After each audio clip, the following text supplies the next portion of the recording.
Tout se mesure, tout se pèse. Mais la matière grise, ma matière grise, sur quelle balance la poser? Dans quelle mesure puis-je me considérer comme intelligent? Plus je collecte les témoignages, plus j'interroge les uns et les autres, plus se dessine une définition générale de l'intelligence. Enfin, générale, c'est vite dit. Les choses ne sont pas si simples. Une définition officielle qui est que l'intelligence, c'est une question dont débat l'humanité depuis quelques millénaires. La capacité de s'adapter. De vous adapter en permanence. De façon rapide et optimale. De saisir les données d'une situation. Ce qui va vous permettre de résoudre un problème en vue d'un objectif. D'autres enquêteurs avant moi se sont penchés sur le mystère du cerveau. À commencer par Franz Joseph Gall.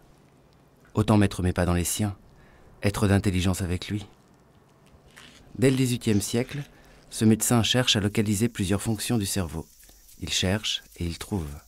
Alors Gall, en fait, c'était un médecin allemand de la fin 18e, début 19e, qui en fait, on pourrait dire l'inventeur de la phrénologie. Donc ça a été en fait l'un des premiers à parler de localisation fonctionnelle, c'est-à-dire à dire que chaque zone du cerveau correspond à une fonction.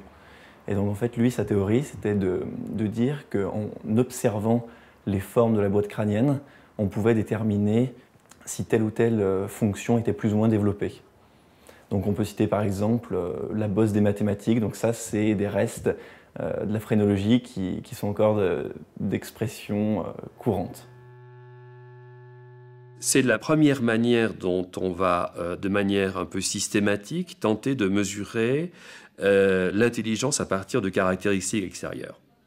Pour la petite histoire, en France, on s'est arrêté de mesurer l'intelligence par ce type de méthode lorsque un certain nombre de résultats obtenus à travers ces mesures ont montré que l'intelligence moyenne des Français était inférieure à l'intelligence moyenne des Allemands.